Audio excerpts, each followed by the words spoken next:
अस्सलाम वालेकुम। करंट गुजरता है तो वो ऑन और ऑफ होता है 50 हर्ट्ज़ के हिसाब से। तो इसकी वजह से यहाँ पर जो कवर होता है, इस कवर के अंदर मैग्नेटिक फील्ड पैदा होता है, मैग्नेट पैदा होता है, और इस मैग्नेटिक फील्ड की वजह से जो हमारा आउटपुट जो कनेक्शन है इसके अंदर, अगर हम यहाँ पर आउट प्राइमरी जो सेकेंडरी जो हमारा वायर है, तो इसके अंदर वोल्टेज पैदा होता है। अगर ये टर्न्स हम 12 वोल्ट के हिसाब से देते हैं तो वो हमें 12 वोल्ट देंगे, लेकिन वो भी एसी में होते हैं। फिर इसको हम ब्रिज लगाते हैं और ब्रिज के साथ साथ इसके कैपेसिटर वगैरह, तो फिर है ये हमें बिल्कुल प्योर डीसी में कन्वर्ट होकर देता है। ठीक है, तो यहाँ पर आप देख सकते हो, यहाँ पर फ्रीक्वेंसी कम है, 50 हर्ट्ज़ है। तो यहाँ पर हम जो टर्न्स देते हैं वो बहुत ज़्यादा देते हैं। तो ज़्यादा टर्न्स देने की वजह से यहाँ पर ये 50 हर्ट्ज़ में भी काम करता है, ये 50 हर्ट्ज़ में भी अपना वोल्टेज ठीक तरह देते हैं। जो चापर ट्रांसफार्मर है तो इसके अंदर टर्न्स बहुत कम होते हैं। ठीक है, तो इसके अंदर टर्न्स कम होता है, और यहाँ पर वोल्टेज जो है, यहाँ पर ईसी वोल्टेज है, और यहाँ पर हमें वोल्टेज रिक्वायर्ड होता है डीसी। ठीक है, अगर हम यहाँ पर ईसी वोल्टेज डायरेक्टली 50 हर्ट्ज़ और 220 वोल्ट देते हैं तो ये बिल्कुल शॉर्ट हमें शो कर देगा, बिल्कुल शॉर्ट होगा, शॉर्ट सर्किट यहाँ पर बनेगा। तो इस वजह से यहाँ पर वोल्टेज जो है इसको डीसी में कन्वर्ट होकर इसको देते हैं, और फिर इसके बाद इसको 120 हर्ट्ज़ के हिसाब या 80 हर्ट्ज़ के हिसाब से इसको स्विच ऑन और ऑफ करना है। तो यहाँ पर फ्रीक्वेंसी जो है वो बहुत ज़्यादा होते हैं।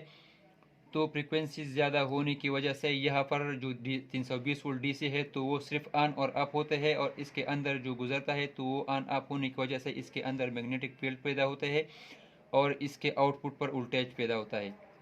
अब अगर हम ये टर्न 220 वोल्ट के लिए दे इसको, और यहाँ पर हम बिलफरज 320 वोल्ट देते हैं हर्ट्ज, तो वो ही 50 हर्ट्ज है, वो इसको तो हम ज़्यादा और कम नहीं कर सकते।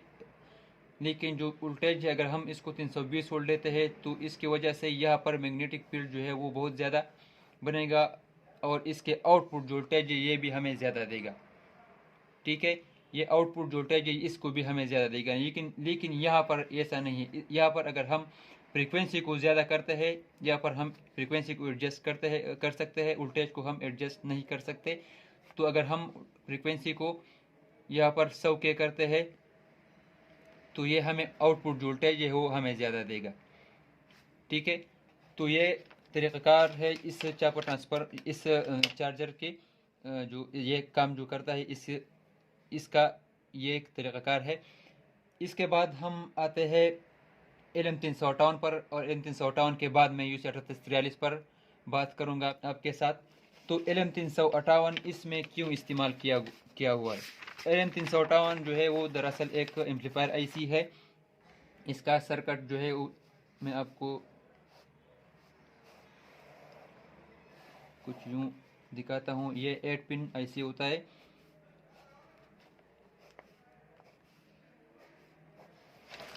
ठीक है, आपको अगर नज़र आता है तो इसका नंबर 1 पिन, नंबर 2, 3, 4, और यहाँ से 5, 6, 7, और ये नंबर पिन जो है ये हमारा 8 हो गया। ये वाला पिन इससे बाहर निकलता है आउटपुट। यहाँ पर इससे को एक एम्पलीफायर इस शक्ल से यहाँ पर एम्पलीफायर होता है इस, और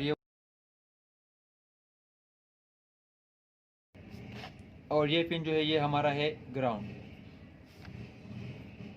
ये पिन हमारा जो है ये VCC है, यानी पॉजिटिव वोल्टेज। और ऐसा ही ये भी कनेक्शन है यहाँ पर।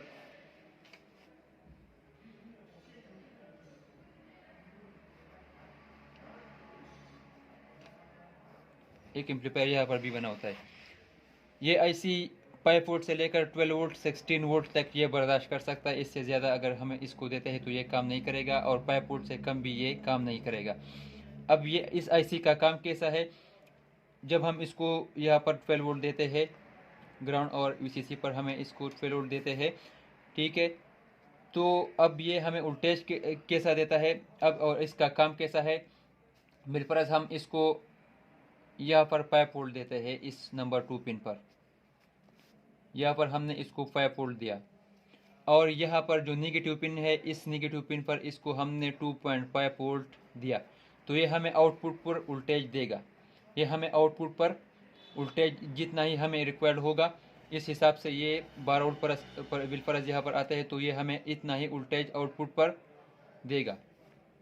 ठीक है, अब दूसरा बात ये आते हैं कि ये कैसा काम करता है। तो 12 वोल्ट हमें ये आउटपुट पर देगा, लेकिन अगर ये वोल्टेज दोनों सेम हो जाए, फिर बिलफरज यहाँ पर 5 वोल्ट इसको मिला हुआ है नंबर 2 पिन पर, और इस पिन पर हम भी 3 नंबर पिन पर भी हमें इसको 5 वोल्ट देते हैं, तो इस वक्त ये बिल्कुल ग्राउंड हो जाएगा। दोनों जो वोल्टेज है ये बिल्कुल सेम हो जाएगा, तो ये बिल्कुल आउटपुट वोल्टेज को बिल्कुल बंद कर देगा। ये हमें आउटपुट पर कोई भी वोल्ट नहीं देगा, ये बिल्कुल अपने आउटपुट वोल्टेज को बिल्कुल ऑफ कर देगा। ठीक है, और इसके साथ दूसरा बात आता है, अगर यहाँ पर हम इसको 2.5 वोल्ट देते हैं और हमें इसको 5 वोल्ट देते हैं, तो फिर भी ये हमें वोल्टेज देगा, लेकिन इसका साइन जो है वो तब्दील हो जाएगा। बिलफरज जहाँ वो पॉजिटिव 12 वोल्ट देते हैं, तो अब ये हमें जो वोल्टेज देगा वो निगेटिव 12 वोल्ट ये हमें देगा। ठीक है, तो ये 38 जो LM358 है इसका तरीक़ाकार है। अब ये क्यों इस्तेमाल किया गया है इस चार्जर में, तो इस चार्जर में इसका काम यह है कि ये हमें इस 2 LEDs जो इंडिकेटर है हमें ये शो करता है, इसके साथ साथ ये हमें फ़ैन को ऑन और ऑफ कर देता है। तो ये इस LM358 का काम है इस चार्जर के अंदर।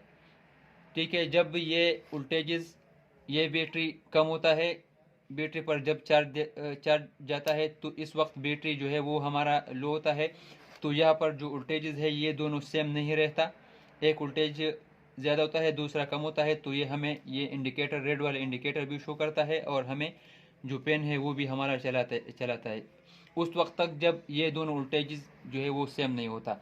जब हमारा बैटरी फुल होता है, तो इसके साथ ये दोनों वोल्टेजेस जो है वो बिल्कुल सेम होता है, और सेम होने के बाद ये वोल्टेजेस यहाँ पर जो हमारे आउटपुट वोल्टेज बाहर निकलते हैं, तो ये वोल्टेज बिल्कुल ऑफ होता है, और ये हमें रेड LED को बिल्कुल ऑफ करता है, वो इसको ऑन नहीं करता। तो ये तरीक़ाकार था LM358 था। अगर ज़्यादा डिटेल पर मैं जाऊँ तो फिर वीडियो ज़्यादा लंबी हो जाएगा। इस पर इंशाल्लाह मैं एक अलग भी वीडियो बनाऊंगा LM358 पर। आज की वीडियो में मैं आपको जो है थोड़ा समझाऊं, फिर इसके बाद अगर आप चाहो तो मैं इस पर एक तफसीली वीडियो में भी बनाऊंगा। तो आप अपना कमेंट जो है उसको लाजमी कमेंट सेक्शन में दें कि मैं इस LM358 पर एक तफसीली वीडियो बनाऊं या नहीं। इसके बाद आता है UC3843 का बात। तो UC3843 का मैं आपको पिन डिटेल बताऊं। ये ठीक है, UC3843 8 पिन का भी होता है और 14 पिन में भी आता है। तो मैं बिल्कुल आपको आसान अल्फाज में समझाना चाहता हूँ, ताकि वीडियो भी ज़्यादा लंबी ना हो जाए और आपको समझ भी आए। इसका जो नंबर 1 पिन है तो वो कंपनसेशन का पिन होता है। नंबर 2 जो पिन है ये इसका फीडबैक पिन है। इसका जो नंबर 3 पिन है तो नंबर 3 पिन इसका करंट सेंस का पिन है। ठीक है, नंबर 4 पिन इसका RTCT का पिन है। इसका जो नंबर 5 है तो वो हमारे पास आता है ग्राउंड। नंबर 6 पिन इसका आउट है। नंबर 7 पिन इसका VCC है, और नंबर 8 जो पिन है ये इसका वोल्टेज रेफरेंस है।